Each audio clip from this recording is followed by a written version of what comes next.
सभी को जय श्री कृष्णा, श्री गणेशाय नमः। आपका आपके अपने चैनल संस्कार कथा चित्रण में बहुत बहुत स्वागत है। आज हम उत्पन्ना एकादशी, आज हम मार्गशीर्ष माह के कृष्ण पक्ष की उत्पन्ना एकादशी व्रत कथा लेकर आए हैं। बोलिए विष्णु भगवान की जय। मार्गशीर्ष माह के कृष्ण पक्ष की 11 यानी 11वीं तिथि को भगवान विष्णु से एकादशी तिथि प्रकट हुई यानी उत्पन्न हुई थी। इसलिए इस दिन उत्पन्ना एकादशी का व्रत किया जाता है। इसे उत्पत्ति का, उत्पन्ना, प्राकट्या और वैतरणी एकादशी भी कहा जाता है। पद्म पुराण के अनुसार श्री कृष्ण ने धर्मराज युधिष्ठिर को इस एकादशी की उत्पत्ति और इसके महत्व के बारे में बताया था। व्रतों में एकादशी को प्रधान और सब तिथियों को देने वाला माना गया है। कहा जाता है कि उत्पन्ना एकादशी का व्रत करने से अश्वमेध यज्ञ करने के बराबर पुण्य मिलता है। इस व्रत में व्रती को बुरे कर्म करने वाले पापी दुष्ट लोगों की संगत से बचना चाहिए। एकादशी व्रत में अन्न का सेवन करने से पुण्य का नाश होता है। धर्मशास्त्रों के अनुसार इस व्रत का फल हजारों यज्ञों से भी अधिक है। जो भक्त हर महीने आने वाली एकादशी का व्रत शुरू करना चाहते हैं, वे लोग उत्पन्ना एकादशी से ही व्रत की शुरुआत कर सकते हैं। उत्पन्ना एकादशी व्रत की विधि। उत्पन्ना एकादशी के एक दिन पहले यानी दशमी तिथि को शाम का भोजन करने के बाद अच्छी प्रकार से दातुन करें ताकि अन्न का अंश मुंह में न रह जाए। इसके बाद कुछ भी न खाएं, न ही अधिक बोलें। एकादशी की सुबह जल्दी उठकर स्नान आदि करने के बाद व्रत का संकल्प लें। इसके बाद धूप, दीप, नैवेद्य आदि 16 चीजों से भगवान श्री कृष्ण की पूजा करें और रात को दीपदान करें। रात में सोए नहीं, सारी रात भजन कीर्तन आदि करना चाहिए। जो कुछ पहले जाने अनजाने में पाप हो गए हों, उनकी क्षमा मांगे। अगले दिन सुबह फिर से भगवान श्री कृष्ण की पूजा करें व योग्य ब्राह्मण को भोजन कराकर दान देने के बाद ही स्वयं। उत्पन्ना एकादशी का महात्मा। धर्मराज युधिष्ठिर कहने लगे, हे भगवान, मैंने कार्तिक शुक्ल एकादशी अर्थात प्रबोधिनी एकादशी का सविस्तार वर्णन सुना। अब आप कृपा कर मुझे मार्गशीर्ष माह के कृष्ण पक्ष की एकादशी के विषय में भी बतलाइए। इस एकादशी का क्या नाम है तथा इसके व्रत का क्या विधान है? इसकी विधि क्या है? इसका व्रत करने से किस फल की प्राप्ति होती है? कृपया यह सब विस्तार पूर्वक कहिए। भगवान श्री कृष्ण बोले, मार्गशीर्ष माह के कृष्ण पक्ष में आने वाली इस एकादशी को उत्पन्ना एकादशी कहा जाता है। यह व्रत शंखोद्वार तीर्थ में स्नान करके भगवान के दर्शन करने से जो फल प्राप्त होता है, उसके बराबर पुण्य मिलता है। व्रत करने वाले भक्त को चोर, पाखंडी, पर स्त्रीगामी, निंदक, मिथ्याभाषी तथा किसी भी प्रकार के पापी से बात नहीं करना चाहिए। इसका महात्म मैं तुमसे कहता हूँ, ध्यान पूर्वक सुनो। युधिष्ठिर कहने लगे, हे भगवान, आपने हजारों यज्ञ और लाख गोदान को भी एकादशी व्रत के बराबर नहीं बताया, सो यह तिथि सब तिथियों में उत्पन्न कैसे हुई, बताइए। भगवान कहने लगे, हे युधिष्ठिर, सतयुग में मूर नाम का दैत्य उत्पन्न हुआ था। वह बड़ा बलवान और भयानक था।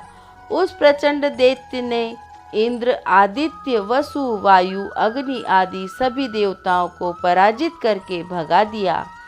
तब इंद्र सहित देवताओं ने भयभीत होकर भगवान शिव के सारा वृत्तांत कहा और बोले, हे कैलाशपति, मूर दैत्य से भयभीत होकर सब देवता मृत्यु लोक में फिर रहे हैं। तब भगवान शिव ने कहा, हे देवताओं, तीनों लोकों के स्वामी, भक्तों के दुखों का नाश करने वाले भगवान की विष्णु की शरण में जाओ। भक्तों के दुखों का नाश करने वाले भगवान विष्णु की शरण में जाओ, वे ही तुम्हारे दुखों को दूर कर सकते हैं। शिव जी के ऐसे वचन सुनकर सभी देवता क्षीर सागर में पहुँचे। वहाँ भगवान को शयन करते देख हाथ जोड़कर उनकी स्तुति करने लगे। हे देवताओं द्वारा स्तुति करने योग्य प्रभु, आपको बारंबार नमस्कार है। देवताओं की रक्षा करने वाले मधुसूदन, आपको नमस्कार है। आप हमारी रक्षा करें। दैत्यों से भयभीत होकर हम सब आपकी शरण में आए हैं। आप इस संसार के कर्ता, माता पिता, उत्पत्ति और पालन करता और संहार करने वाले हैं। सबको शांति प्रदान करने वाले हैं। आकाश और पाताल भी आप ही हैं। सबके पितामह ब्रह्मा, सूर्य, चंद्र, अग्नि, सामग्री, होम, आहुति, मंत्र, तंत्र, जप, यजमान, यज्ञ, कर्म, कर्ता, भोक्ता भी आप ही हैं। आप सर्वव्यापक हैं। आपके सिवा तीनों लोकों में चर तथा अचर कुछ भी नहीं है। हे भगवान, दैत्यों ने हमको जीतकर स्वर्ग से भ्रष्ट कर दिया है और हम सब देवता इधर उधर भागे भागे फिर रहे हैं। आप उन दैत्यों से हम सबकी रक्षा करें।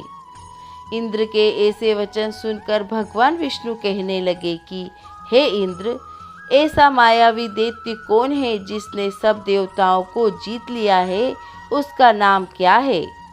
उसमें कितना बल है और किसके आश्रय में है तथा उसका स्थान कहाँ है?